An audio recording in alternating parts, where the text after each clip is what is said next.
Bueno, pues nada, buenos días a todos. Lo primero era agradecer a la asociación y a Silvia que me haya invitado hoy a estar aquí con vosotros.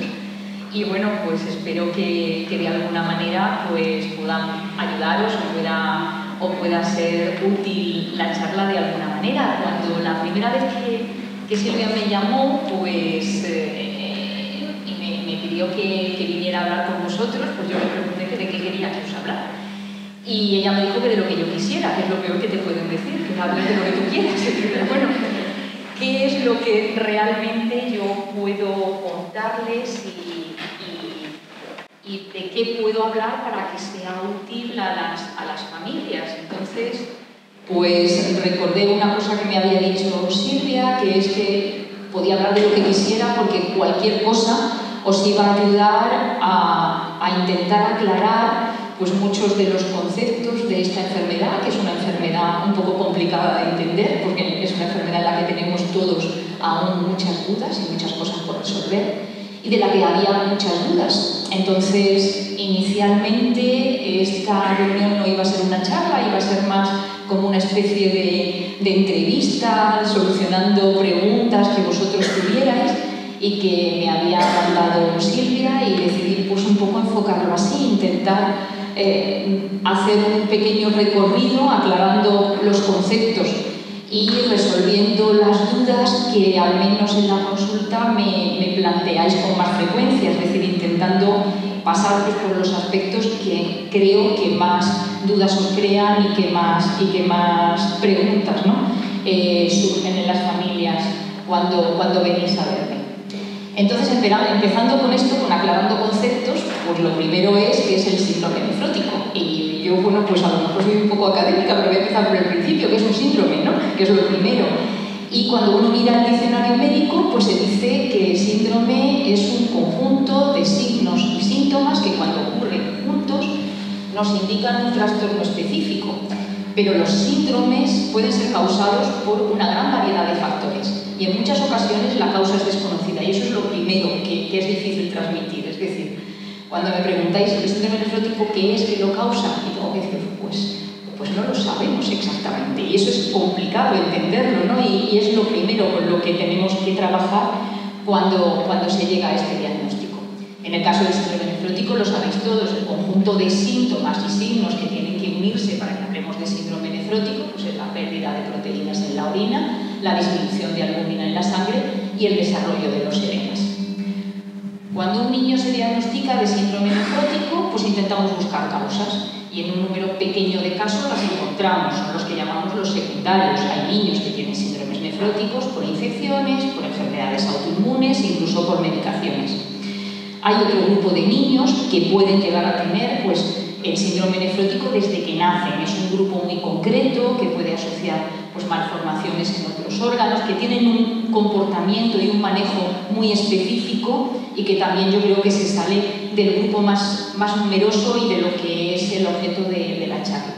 Puede aparecer un síndrome nefrótico en otras enfermedades glomerulares, y todo esto es lo que explica por qué al principio os hacemos análisis, os hacemos serologías, estudios inmunológicos, intentando buscar alguna de esas causas. Pero la mayor parte de las veces todo eso es normal, y entonces decimos que el niño tiene un síndrome nefrótico idiopático. ¿Y qué es eso de idiopático? Porque eso es lo siguiente. ¿Qué significa esa palabra tan rara? ¿Qué significa idiopático? Pues si volvemos al diccionario, decimos que algo es idiopático cuando puede tener varias causas posibles, pero en el caso concreto en el que estamos estudiándolo, se desconoce la causa específica, porque no podemos demostrar ninguna de esas causas que sea la única causante de esa enfermedad. Y esto, que aunque sea un poquito raro y un poquito larga la definición, creo que es lo primero que hay que asumir cuando a vuestro hijo se le diagnostica de un síndrome nefrótico, que puede haber varias causas, que no hay una causa única, que las causas se conectan entre sí, y que hoy por hoy no podemos llegar a saber, pues como en el caso de una infección, esto lo causa un germen, el tratamiento es un antibiótico y el tratamiento dura 10 días, sino que hablamos de toda una serie de factores que van a poder influir, ¿de acuerdo?, y con los que tenemos que manejarnos a la hora de tratar esta enfermedad. Cuando yo intento explicar qué es el síndrome nefrótico, tanto a los padres como a los niños, pues suelo utilizar un poco el símil del colador, deciros que el riñón es un órgano que tenemos todos para que nos limpie, para que limpie nuestra sangre, tanto del agua que nos sobra como de los productos de desecho. Y ese colador pues tiene unos agujeritos y que de una manera normal pues filtra a un determinado ritmo. Cuando ese filtro no funciona bien, hablamos de insuficiencia renal. Se acumulan los productos de desecho, a veces también se acumula el agua. Pero en el síndrome nefrótico, sin embargo, lo que ocurre no es exactamente lo contrario, pero sí que podríamos definirlo así. No es que no filtre, es que filtra de más. ¿De acuerdo? Y ese filtrado de más hace que se pierdan cosas que no se deberían perder. Concretamente, que se pierdan las proteínas. ¿Vale? Por eso muchas veces a mí me decís, pero ¿cómo que no tiene insuficiencia renal? ¿Tiene una enfermedad renal? Por supuesto, tiene una enfermedad renal, pero los niños con síndrome nefrótico, en la inmensa mayoría de los casos, limpian bien su sangre, filtran bien, incluso lo que hacen es que filtran de más. Lo que pasa es que pierden cosas que no deberían perder. ¿De acuerdo? Ese es un poquito el primer concepto.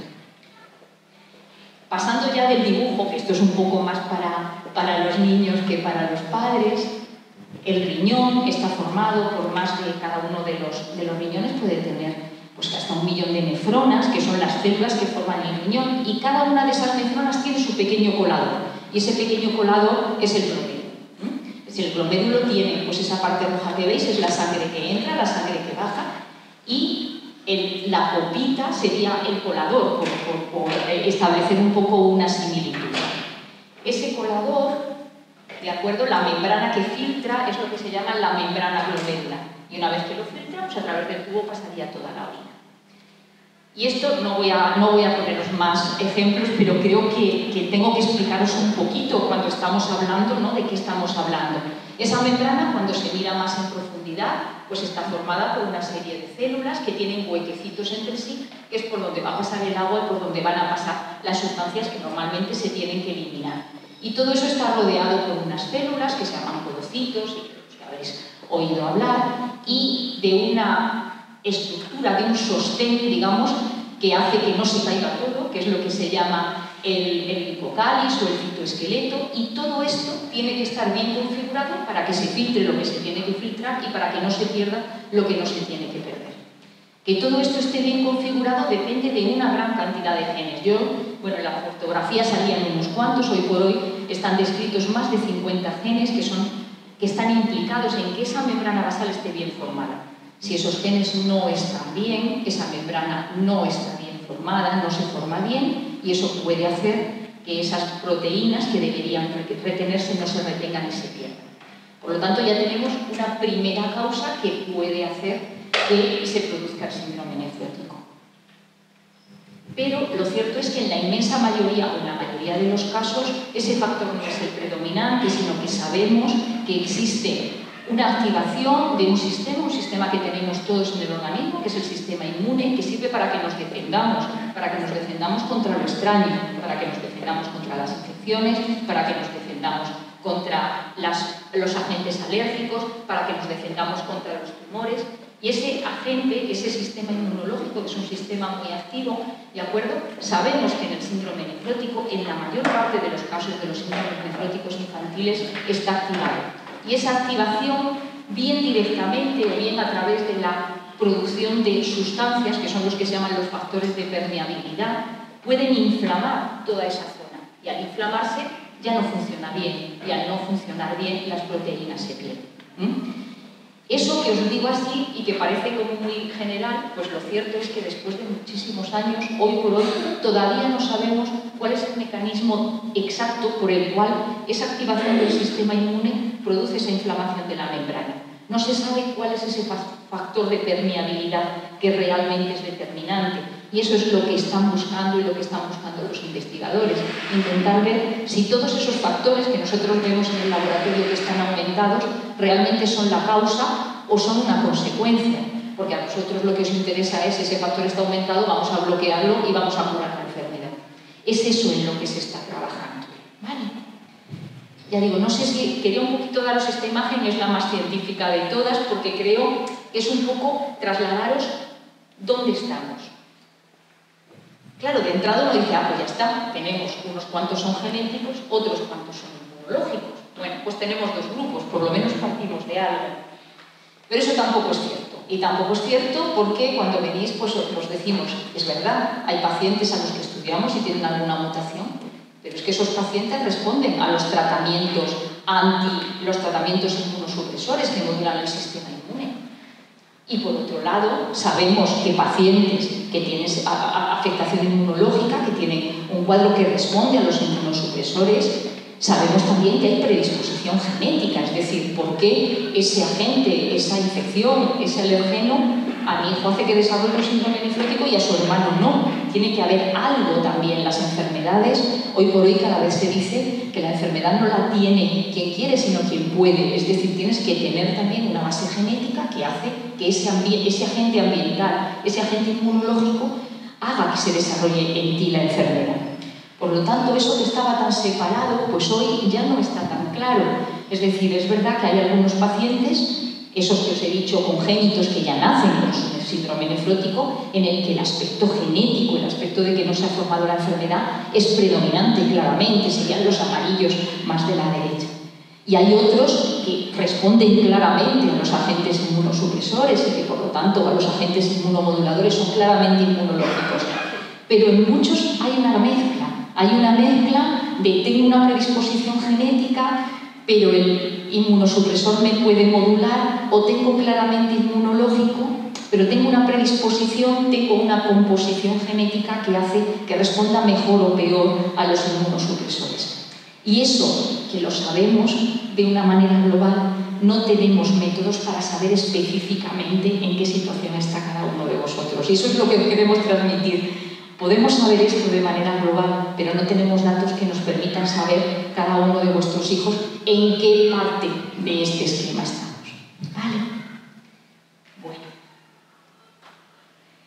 Entonces, ¿por qué clasificamos a los niños en córticosensibles y en córticoresistentes y no en genéticos y en inmunológico, que parece que sería como más fácil, ¿no?, después de lo que os he contado? Pues precisamente por eso. Sabemos que más del 90% de los casos que ocurren en la infancia son idiopáticos. Hay un pequeño porcentaje, que son los que os he dicho, de las infecciones, de los medicamentos. Todos esos los detectamos al principio y esos van por otro lado. Sabemos también que más del 80% de los niños van a responder a los esteroides. Por lo tanto, como no tenemos otros datos, vamos a empezar dándoles aquello a lo que sabemos hoy que responden más. Y sabemos también que la respuesta al tratamiento esteroideo va a determinar el pronóstico de la enfermedad, que al fin y al cabo es lo que vosotros queréis saber, si mi hijo va a ir bien o no va a ir bien. Y esto del pronóstico pues es otro elemento que voy a intentar un poquito aclarar. Cuando los niños vienen a la consulta, el síndrome nefrótico es la patología glomerular más frecuente en la infancia. Las incidencias varían según la raza, según las zonas, pero más o menos afecta entre 2 y 5 niños por cada 100.000 niños de la población. Bueno, pues cuando vienen, todos tienen los síntomas que definen el síndrome. Tienen la proteinuria, tienen la albúmina baja, el colesterol alto, los edemas. Pero no sabemos en qué grupo van a estar. Entonces, en esa situación, lo que hacemos es que a todos les damos esteroides. Ya lo sabéis todos, a una pauta concreta, fija, que bueno, es la de siempre, la de las 4 semanas de los 60 miligramos metro cuadrado y luego pasarlo por los 40 miligramos en días alternos. Después de dar los esteroides, un 85-90% de los niños van a responder, que son los que he puesto en verde. Unos, los muy claritos, van a tener un brote y no van a tener ninguno más. Eso no es lo habitual. Otros van a tener pocos brotes, pero la mayoría van a estar en el verde oscuro, que van a tener muchos brotes a lo largo del tiempo. Son los que llamamos los recaedores frecuentes o los corticodependientes.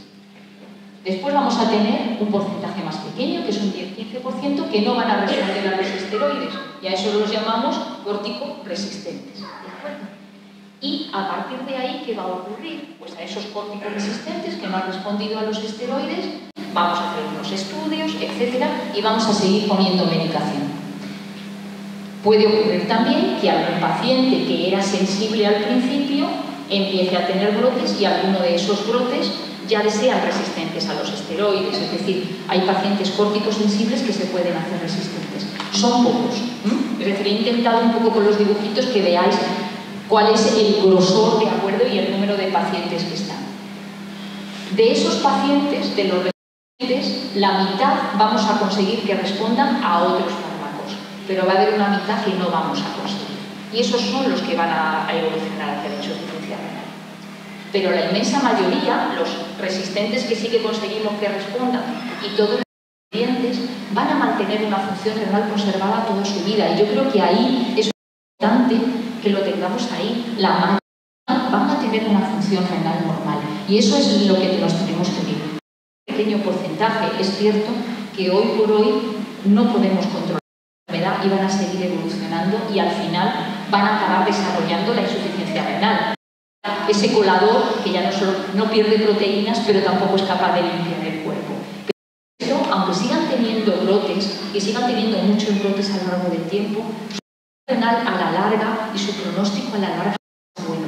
Y eso es el punto que os quiero un poquito transmitir, que la inmensa mayoría de los niños, su evolución a largo plazo va a ser bueno y su función renal va a ser normal.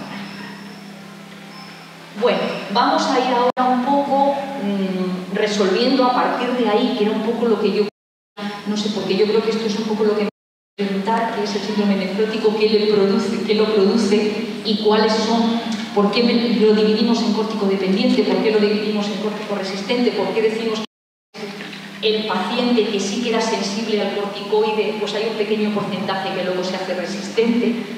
Incluso lo hacen al revés, es decir, ¿por qué se mezclan un poquito cosas? Pues vamos a ir un poco resolviendo preguntas que me soléis hacer en la consulta. La primera, que está más que hacérmela los padres, me la hago yo, es que siempre tenemos que dar la misma dosis de esteroides.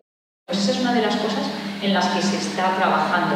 Este año, en el 2023, la Asociación de Nefrología Pediátrica Internacional, que es un poco, bueno, pues la asociación a nivel mundial en la que todos nos movemos y que bueno, pues es la que establece y la que estudia todos los trabajos para poder establecer, bueno, pues su peso científico, ha publicado el protocolo del córtico sensible, del córtico resistente se publicó en el año 2020 y hoy por hoy seguimos manteniendo las mismas dosis, ¿de acuerdo? Es decir, seguimos diciendo que el primer brote hay que tratarlo durante 4 semanas y que después hay que seguir pues, con las dosis que siempre os ponen vuestros nefrólogos, ajustadas a unas dosis altas. Ahora, es verdad que sí que hay trabajos que están intentando investigar si podemos usar dosis más bajas en niños que sabemos que responden a dosis más bajas, porque en algunas ocasiones se un poquito el corticoide y con eso y ver en qué nos podemos basar para intentar utilizar las recaídas, todo más que la primera, pero sobre todo las recaídas con menos dosis. La siguiente sería, hasta ahora, que eso sí que ha sido un cambio de este nuevo protocolo, cada vez que había una recaída, y cada vez que, bueno, y en el primer brote, una vez que habíamos completado las primeras 4 semanas completas y las otras 4 semanas en días alternos, íbamos bajando poquito a poco, hasta suspender. En el nuevo protocolo nos dicen que si el paciente no es un niño que necesite corticoides de mantenimiento, caídas que luego le vamos a dejar sin tratamiento, podemos retirar las 4 semanas de golpe. ¿De acuerdo? De golpe. No lo dicen de golpe, pero es como se transmite. Entonces, lo digo porque en alguno de vosotros que antes íbamos bajando, porque era lo que se recomendaba, en las que son cortas se puede quitar y de esta manera también sería un poco un primer paso para intentar ahorrar dosis de corticoides. La siguiente es, bueno, si realmente, como veis, la inmensa mayoría van a trabajar al corticoide, pues le dejamos los corticoides y nos hemos quitado de problemas. Tenemos el corticoide indefinidamente y ya está, y el niño ahí se queda con ello, dejamos de tener brotes y tiras y que se hinchen, etc. ¿Por qué no podemos dejarlos? Pues evidentemente porque los corticoides, ya lo sabéis, que tienen muchos efectos secundarios. Y los efectos secundarios, bueno, pues en general sabéis que el efecto cutáneo de redondearse la cara, que es lo que llamamos el aspecto Cushing, pueden aparecer estrías, aumenta el apetito y aumenta el peso. Los ojos sabéis también que tenemos que controlarlos porque pueden aparecer cataratas o aumento de presión. Hay que vigilar los huesos porque también puede aparecer osteoporosis, puede aparecer debilidad muscular. Hay trastornos en el carácter y eso nos lo contáis todos. Hay unos cambios de euforia, de depresión, de alteraciones en el sueño. En fin, tenemos una serie de efectos secundarios. Y esos efectos secundarios sabemos que la toxicidad depende de la dosis acumulada, sabemos que es menor si se da por la mañana en lugar de por la noche y también sabemos que es menor cuando se da en días alternos y es por eso por lo que en cuanto podemos intentamos pasar la dosis a días alternos e intentamos también establecer estrategias que nos permitan utilizar el menor número de fármacos posibles. Y por eso, cuando hay recaídas frecuentes, cuando hay corticodependencia de toxicidad, pues ya sabéis que pasamos pues, a una estrategia que es alejarle con una cantidad de corticoides muy pequeña días alternos para que no haya recaídas y tengamos que usar dosis más altas o utilizar cualquiera de los agentes que a mí me gusta llamarles, bueno, y así es como se llaman en la literatura, pero me gusta mucho esa definición, ahorrador de esteroides, es decir, lo que pretendemos con ello es utilizar menos esteroides, porque con los esteroides los niños que son sensibles van a responder bien, ¿vale? Cualquiera de esos, ya lo sabéis, necesitan visitas de control y cuando se consigue una revisión pues, prolongada, por lo menos de más de 12 meses, hay que intentar suspenderla porque también tienen sus efectos secundarios. ¿Y qué fármaco es mejor? Es la siguiente pregunta que habitualmente siempre me hacéis. Bueno, pues también este es el protocolo que os digo que se ha publicado en el 2023 y que ese trocito lo he traducido y que nos dice a nivel internacional lo que yo creo que os decimos siempre como venís. No hay pruebas suficientes que nos digan que uno es mejor que el otro. ¿De acuerdo? Y es más, la secuencia, en qué momento vamos a ir poniendo uno u otro, lo tenemos, no hay nada que nos diga cuál debemos poner el primero, cuál debemos poner después. Pero sí que la elección del fármaco tiene que basarse en un consenso entre la familia y el médico, contando cuál es el perfil de riesgo, cuáles son las complicaciones, cuál es la gravedad de la enfermedad, cuál es la edad, por ejemplo, pues si estamos cerca de la pubertad, no estamos cerca de la pubertad. Es decir, no hay ninguno, y por eso a veces me decís, bueno, ¿cuál es el que yo debería poner? Pues es que no puedo decir hay uno o hay otro, va a depender de cada niño y de la situación de cada niño y el orden en el que lo vayamos poniendo pues lo vamos a elegir en función a esa situación y puede variar entre un médico y otro o en un mismo niño, en un momento concreto de su vida o en otro distinto. ¿Podemos hacer algo para prevenir que haya recaídas? Todos sabéis que la mayor parte de las recaídas se producen en las infecciones. Ha habido un periodo de tiempo en que se promovió el dar corticoide justo en el momento en que se tiene una infección, en el momento en que se tiene un catarro, aunque no se esté tomando corticoide, dar un ciclo cortito de corticoide a una dosis baja para evitar que en ese momento se produjera la enfermedad. Y eso se ha promovido pues, durante bastante tiempo. En un reciente estudio, porque sabemos eso, que la mayor parte de las recaídas tienen lugar en las infecciones, ha habido un ensayo clínico que ha terminado hace poco y no se ha demostrado que realmente esa estrategia baje significativamente el número de infecciones. A algún niño le puede ocurrir, pero en general a niños que no estén tomando corticoides no se indica el poner corticoide concreto en el momento en que esté el catarro, ¿de acuerdo? En que esté el problema respiratorio. En primer lugar, porque como os digo no está demostrado. En segundo, porque la mayor parte de estos niños son niños pequeñitos que tienen un catarro constante durante todo el invierno, con lo cual les estaríamos dando durante todo el tiempo. Pero sí que se puede hacer que niños que estén tomando ya un corticoide de mantenimiento a dosis baja, durante el periodo en que están por la infección, en vez de darlo en días alternos, lo demos a diario. Esa estrategia sí que parece que podría ser útil para disminuir las infecciones. ¿Y qué pasa si es corticoresistente? Ya sabemos que son pocos, pero tenemos niños que son corticoresistentes y que, como veis, son los que tienen el peor pronóstico.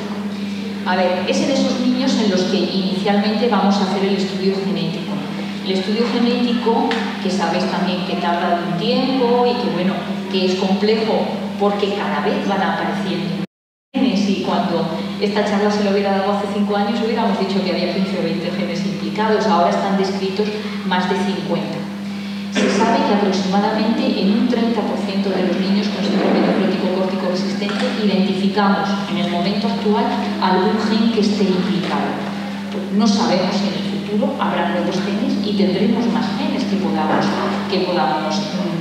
digamos, demostrar. Y sabemos también que la mayoría de los niños que tienen un cuadro de base genética no van a responder al tratamiento inmunosupresor, ya no han respondido al corticoide porque ya estamos en la fase.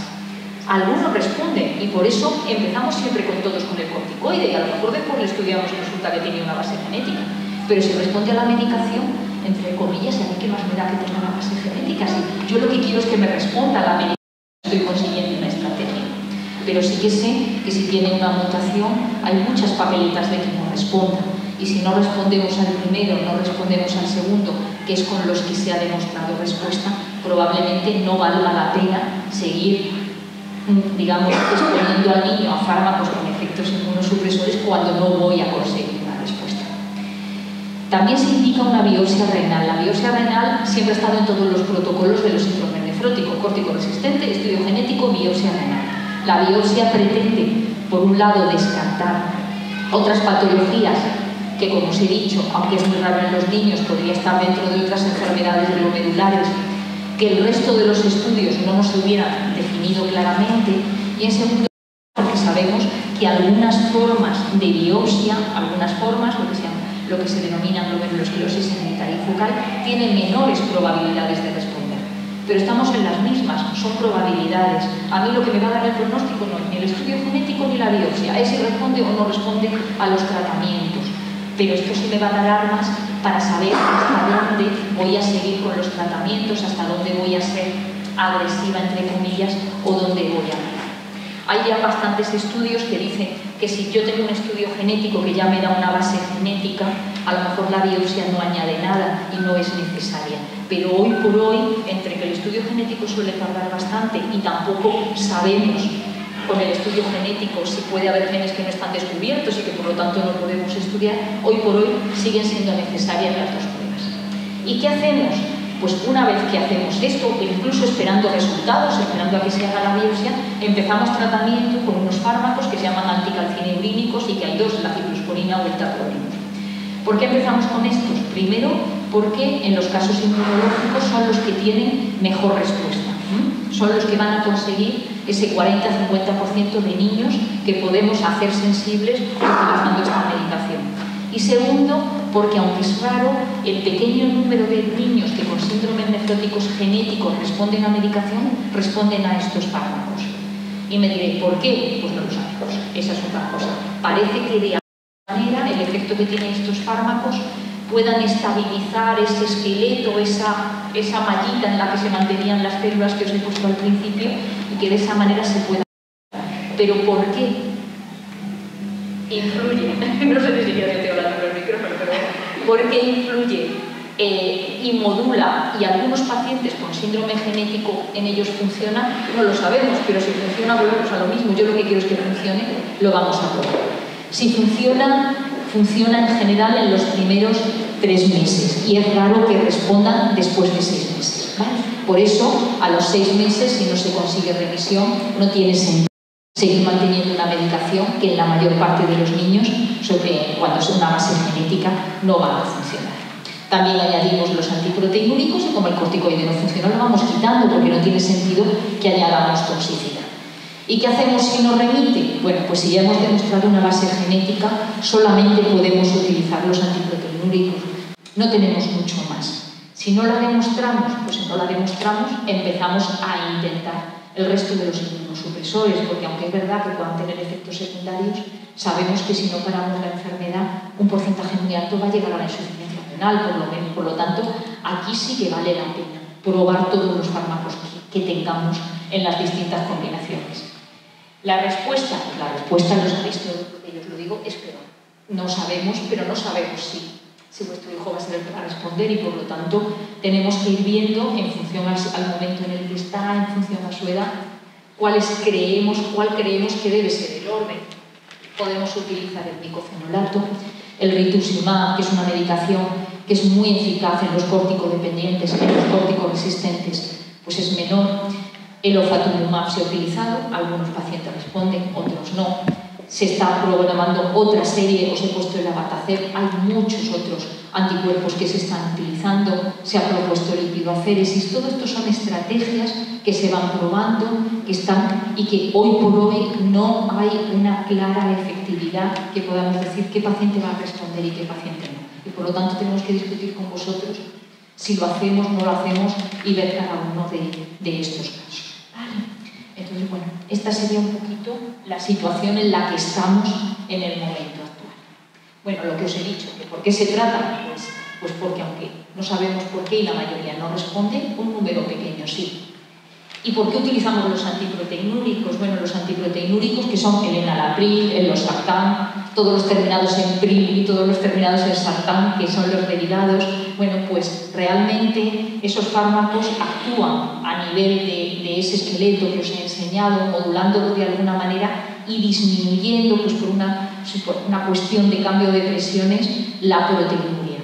¿Cuál es el problema? Que la proteinuria mantenida durante años sin revisión, esa proteinuria que era el reflejo de que se perdían, de que ese colador filtraba más, al mismo tiempo esas proteínas pasando inflaman al glomérulo, inflaman al riñón, y esa inflamación desencadena un mecanismo que acaba provocando que el riñón se dañe y que se produzca la insuficiencia renal. Por lo tanto, bajar la proteinuria, aunque sea parcialmente, va a poder disminuir y podemos intentar de esa manera frenar un poco el proceso. Ese es el motivo por el que también añadimos antiproteinúricos al tratamiento.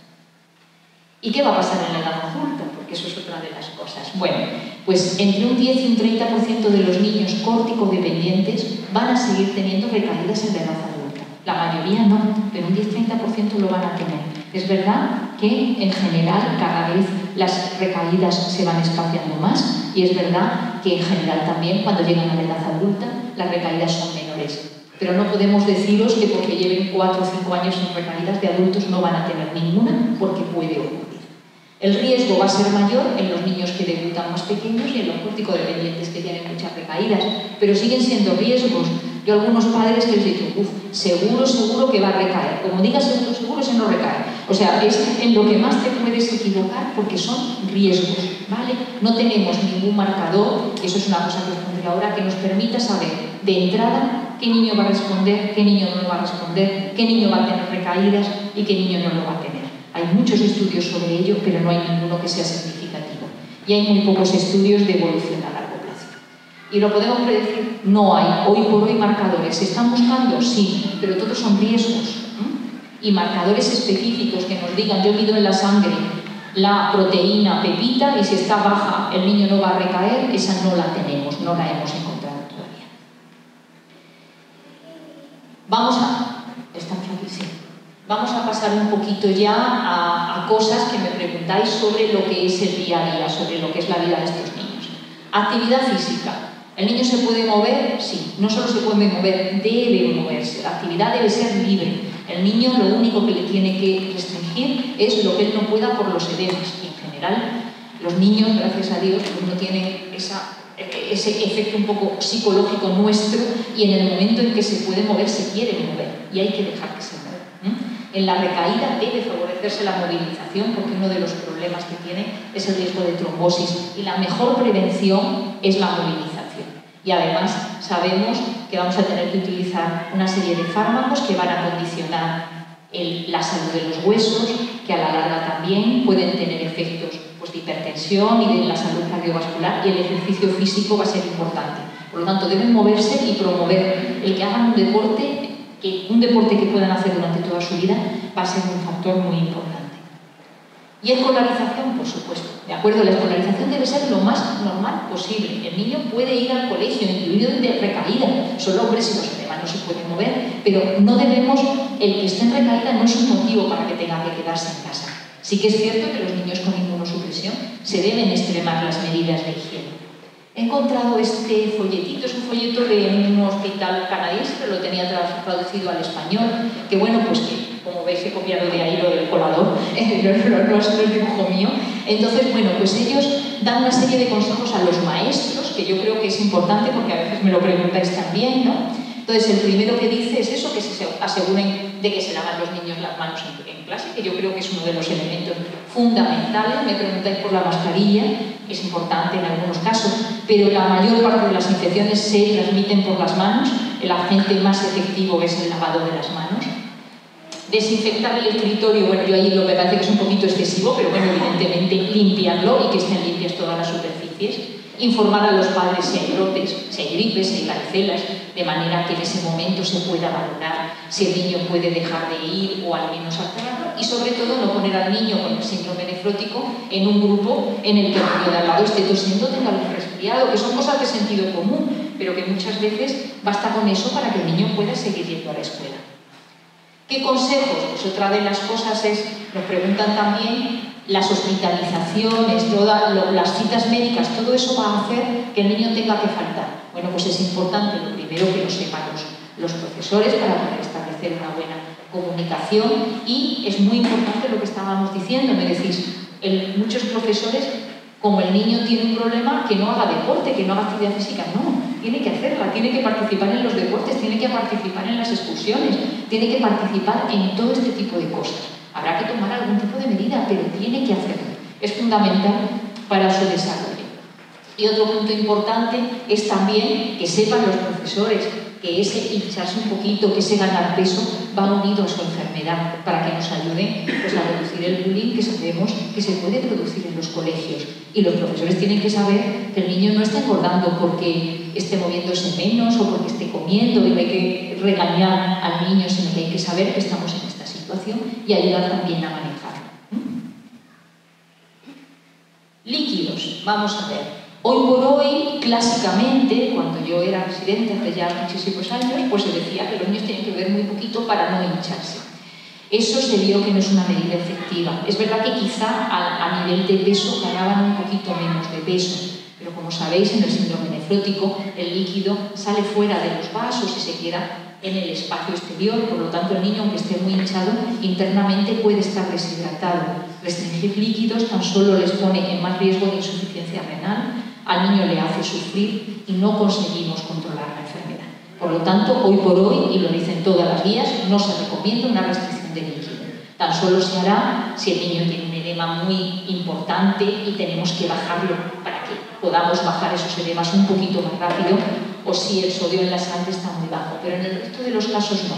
Ahora también hay que hacer una ingesta juiciosa, es decir, tampoco que no se beba 5 litros de agua, es decir, intentar que no pase sed y que la ingesta de líquidos, ¿de acuerdo?, sea una ingesta normal.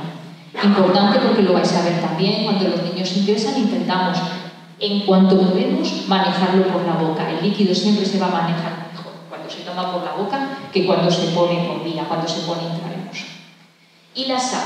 Pues la sal en las recaídas y mientras esté tomando los esteroides, sí que le vamos a pedir que tenga una dieta sin sal. La sal es un elemento que dentro de nuestros vasos sanguíneos es el que más determina el volumen sanguíneo que vamos a tener, y esa sal que tenemos dentro va a tirar del agua y nos va a hacer que sea más difícil que nos libremos de los edemas. Y es importante tener en cuenta que la sal no es solo no añadir sal a la sopa, hay muchos alimentos que son muy salados. Yo suelo insistir en los snacks, que bueno, a estas edades es a veces complicado y a veces no se está echando la sal y vienen con el vaso y la bolsa de gusanitos y dicen, pues las estamos fastidiando, que vuelcas la bolsa y está llena de sal, no hemos arreglado nada. Los precocinados tienen mucho sal, los embutidos, las conservas, las cosas saladas, evidentemente, intentarlo. Cuando el niño está en remisión, no es necesario que tenga una dieta sin sal. Médicamente no es necesario. Sí que es verdad que yo suelo recomendar que los niños se acostumbren a tomar una dieta baja en sal, porque la dieta occidental es muy rica en sal. Nos dicen las guías que es una dieta normal en sal, pero es que ninguno de nosotros tomamos una dieta normal en sal, tomamos una dieta rica en sal, porque todos los productos llevan mucha sal. Entonces, si acostumbramos al niño a que su comida sea bajita en sal, él se va a acostumbrar a ese sabor, con lo cual eso va a ser muy sano para toda su vida, aunque no vuelva a tener una recaída. Y si en un momento concreto ese niño tiene una recaída, no le va a ser tan duro comer sin sal. Pero no es necesario, un día va a una fiesta, tiene una excursión, lleva su dieta normal y se acabó. Mientras esté en remisión, la dieta puede ser normal en sal. Proteínas, pues lo mismo. Muchos me preguntáis si las proteínas están bajas en sangre, pues que comamos proteínas y así las remontamos. No se consigue, por más proteínas que se tomen, no se consiguen remontar. Y lo que sí que es cierto es que si se toman más, el colador filtra más. Si he hecho más cosas, pues se filtran más. Y como esas proteínas pasando por el colador de manera mantenida, si se mantienen muchos años, son las que van a desarrollar la insuficiencia renal, pues no interesa, no consigo nada y encima daño. Tampoco que nos quedemos cortos, porque el niño está perdiendo proteínas y lo que quiero es que esté bien nutrido. Por lo tanto, las normales para su edad. Y grasas, pues en las recaídas y mientras se tomen los corticoides también nos aumentan las grasas de la sangre. Intentar que no abuse de ellas. En general, sabéis que el colesterol alto es uno de los datos de las recaídas. Una vez que cede la recaída, el colesterol baja. Por lo tanto, en niños que son sensibles al corticoide, en general no está indicado dar un fármaco para bajar el colesterol, pero sí que intentar pues, no abusar del colesterol en la dieta. Cuando son corticoresistentes, que van a tener el colesterol alto de manera mantenida, sí que podemos utilizarla. En general, pues lo que decimos todos, dieta sana y evitar el sobrepeso. ¿Y dietas especiales? Bueno, pues dietas especiales, esta es una de las preguntas que me hacéis más y que no están resueltas. Yo he estado buscando, realmente hay poquitas cosas publicadas sobre dietas sin gluten, hay muchos casitos aislados, pero son casos bastante recortados, es decir, hay estudios hechos en pacientes a los que se les ha quitado el gluten de la dieta y un grupo de niños ha respondido, me refiero a disminuir el número de recaídas. Es cierto también que si uno mira, son 20, 25 niños, seguimientos a 6 meses, todos sabéis que en ese periodo de tiempo puede ocurrir que no tengas una recaída y que luego tengas 3 seguidas. Y es cierto que cuando se quita o si se hace el análisis estadístico de con 15 o 20 no se puede hacer, en global el número de recaídas tampoco varía tanto. Pero sí que es cierto, y yo ahí no me voy a meter porque va a hablar Cristina y nos va a contarlo mucho más, que es evidente que hay una relación entre algún tipo de alimentos, sobre todo en algunos niños concretos, probablemente porque hay algún mecanismo alérgico que esté implicado, a lo mejor mecanismos no claramente de alergias o de intolerancias, y que es cierto también que estímulos antigénicos, estímulos inmunológicos en esos pacientes pueden hacer que se desencadene el síndrome nefrótico. Hay muchísimos estudios buscando marcadores, buscando proteínas de las que están altas en la enfermedad celíaca, que es la que se produce por la intolerancia del gluten, que también puedan estar altas en el síndrome nefrótico y que nos permitan saber a qué niños quitarles o reducirles el gluten les puede mejorar. Pero es verdad también que si realmente no va a mejorar, estamos hablando de dietas que son más caras, que necesitan cosas publicadas sobre dietas sin gluten. Hay muchos casitos aislados, pero son casos bastante recortados, es decir, hay estudios hechos en pacientes a los que se les ha quitado el gluten de la dieta y un grupo de niños ha respondido, me refiero a disminuir el número de recaídas. Es cierto también que si uno mira, son 20, 25 niños, seguimientos a 6 meses, todos sabéis que en ese periodo de tiempo puede ocurrir que no tengas una recaída y que luego tengas 3 seguidas, y es cierto que cuando se quita o si se hace el análisis estadístico, que con 15 o 20 no se puede hacer, en global el número de recaídas tampoco varía tanto. Pero sí que es cierto, y yo ahí no me voy a meter porque va a hablar Cristina y nos va a contarlo mucho más, que es evidente que hay una relación entre algún tipo de alimentos, sobre todo en algunos niños concretos, probablemente porque hay algún mecanismo alérgico que esté implicado, a lo mejor mecanismos no claramente de alergias o de intolerancias, y que es cierto también que estímulos antigénicos, estímulos inmunológicos en esos pacientes pueden hacer que se desencadene el síndrome nefrótico. Hay muchísimos estudios buscando marcadores, buscando proteínas de las que están altas en la enfermedad celíaca, que es la que se produce por la intolerancia del gluten, que también puedan estar altas en el síndrome nefrótico y que nos permitan saber a qué niños quitarles o reducirles el gluten les puede mejorar. Pero es verdad también que si realmente no van a mejorar, estamos hablando de dietas que son más caras, que necesitan un control para que nutricionalmente sean adecuadas y que por lo tanto hoy por hoy no podemos aconsejar que se quite el gluten de la dieta porque probablemente a muchos niños no les va a ayudar. Pero sí que hay un dato que debemos investigar porque tiene todo el sistema inmune del que os he hablado. Hay un componente muy importante que son todas las células que están colocadas en el aparato aparato digestivo y el estímulo del sistema inmune por parte del alimento es una de las cosas en las que más se está trabajando. Ya digo que eso se lo voy a dejar a Cristina para que nos lo cuente, pero hoy por hoy, si me preguntáis, los estudios que hay no lo demuestran. ¿Podría ser efectivo en algunos? Yo creo que sí, pero ¿en quiénes? Hoy por hoy yo creo que no tenemos datos para poder saber quién. Y otros, hay estudios con dietas sin lactosa, con dietas veganas, con dietas incluyendo, con dietas elementales. Todos son casos y te cuentan, pues este caso respondió, este caso no. Hoy por hoy no hay nada que nos ayude y que nos diga qué hacer. Probióticos, estamos en las mismas. El probiótico va a ser a través de la modificación de la microbiota. Y nos van a hablar ahora de la microbiota, así que no os voy a hablar. Yo creo que aquí hay un campo en el que en pacientes concretos vamos a tener un arma que nos va a ayudar y que nos va a permitir disminuir recaídas, disminuir fármacos y permitir en muchos de esos niños esa disminución de efectos adversos mientras la enfermedad se va curando. Pero hoy por hoy creo que todavía no es suficiente y ahora pues nos lo contará.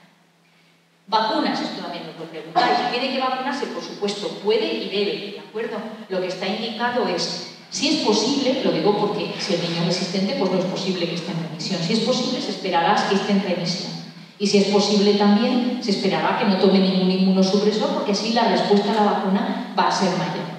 Las únicas que tienen que evitarse estando en recaída son las vacunas de virus vivos. El resto se pueden poner. Si va a haber un momento en que creemos que el niño va a estar en remisión y sin tratamiento, mejor ponerlo en ese momento porque su respuesta va a ser mayor. Pero si no lo va a estar, mejor vacunarle aunque la respuesta sea menor que se quede sin vacunar, ¿vale? Y otra cosa que me preguntáis, ha habido una revisión justo publicada hace poco, de acuerdo, revisando y el riesgo de que una vez que el niño se vacuna se desencadene una recaída o se desencadene un síndrome nefrótico de nuevo es muy baja. Puede ocurrir, porque también es un estímulo alergénico, pero es mucho más baja cuando se hacen análisis y cuando se analiza todo lo publicado de lo que se creía, incluido con la vacuna del COVID, que un poco la revisión surgía a partir de ahí y ya revisaron todas las vacunas. ¿Ha habido casos que se han desencadenado con la vacuna del COVID? Sí. Uno tiene que poner cuántos millones de personas se han vacunado con la vacuna del COVID y ponerlo en porcentajes. Y el porcentaje realmente es un porcentaje bastante bajo. Por lo tanto, ¿hay que vacunarse? Sí. ¿Cómo lo hacemos? Bueno, pues nuestro protocolo es el calendario completo. Hay que comprobar que está vacunado del meningococo B. Se ha incluido ya en el calendario, pero se ha incluido recientemente, por lo tanto puede haber niños que no. Nosotros todo eso lo revisamos. Hay que ampliar la vacuna a la que tiene más tipos de neumococo, la que se llama 23 y no está puesta. Y muy importante, la gripe, el niño y toda la familia, porque estamos intentando disminuir el número de infecciones. Sabéis que la vacuna de la gripe no es una vacuna súper efectiva, se puede coger la gripe por otros serotipos aunque estéis vacunado, pero disminuye el número. Si tampoco se cogen infecciones de los niños, los hermanitos o los padres, vamos a disminuir el número de infecciones. Y el resto, las de virus vivos, que eran los que tenían problema, pues según el fármaco que estemos tomando, tendremos que retrasar esa vacunación. No sé cómo voy de tiempo, ya me he pasado ya, estoy terminando.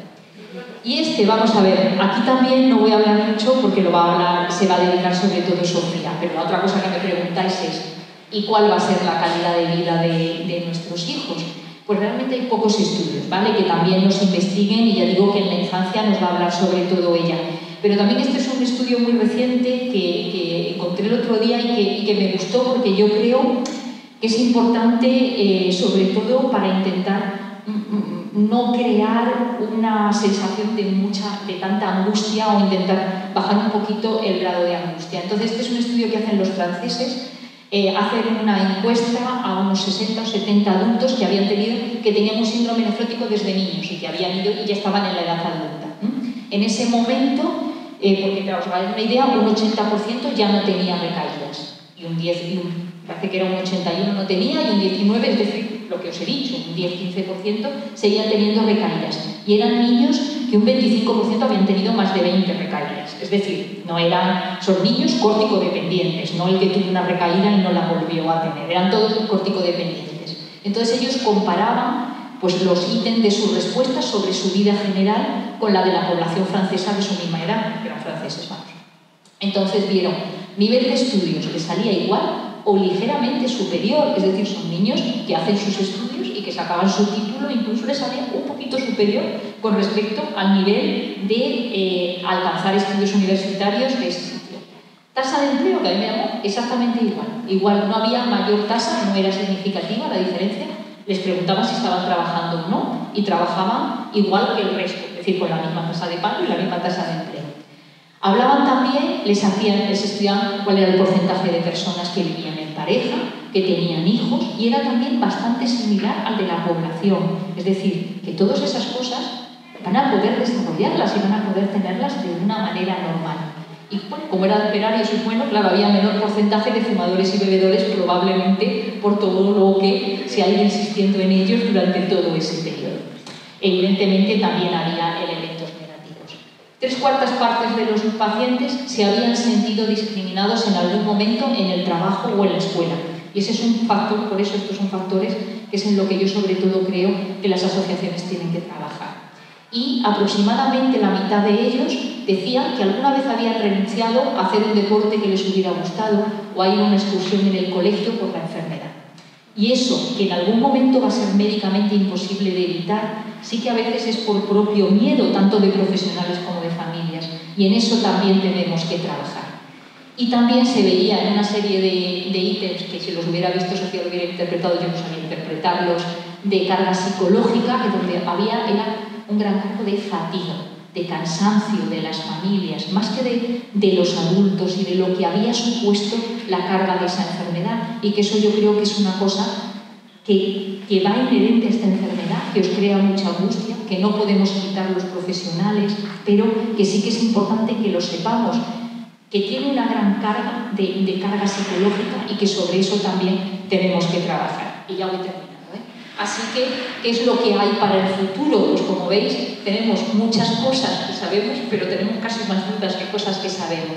Pues hoy por hoy ampliar el mapa genético para saber cuál es la importancia real de lo que encontramos, si lo que encontramos realmente determina la enfermedad o solamente nos predispone a que ese sistema inmune nos pueda producir la enfermedad de un modo más agresivo o más repetitivo. Seguir en la búsqueda de ese mediador inmunológico que produce el aumento de permeabilidad, porque si no lo conocemos no podemos bloquearlo. Buscar marcadores que nos permitan establecer el pronóstico desde un principio, no después de que hayamos visto si responde o no al corticoide, y que nos permita también, en función a eso, elegir el tratamiento más adecuado y ajustar las dosis. Buscar estrategias terapéuticas para los casos resistentes y para los que vuelven a aparecer después del trasplante. Explorar todas estas terapias no farmacológicas, dietéticas, que pueden mejorar, ¿de acuerdo? Y que tenemos que ver cuál es su verdadero potencial, que no estoy segura de que no lo van a curar, pero sí que pueden ayudar. Y avanzar, por supuesto, en medidas que promuevan la calidad de vida de los niños y de sus familias. Como ya me imaginaba, aunque eran solo 30 diapositivas, pues me he enrollado un poquito más, es un poquito más tarde. Y bueno, he querido un poco revisar todas las cosas que creo que me vais preguntando en la consulta. Y no sé si os he ayudado o os he liado un poquito más, pero bueno, muchísimas gracias.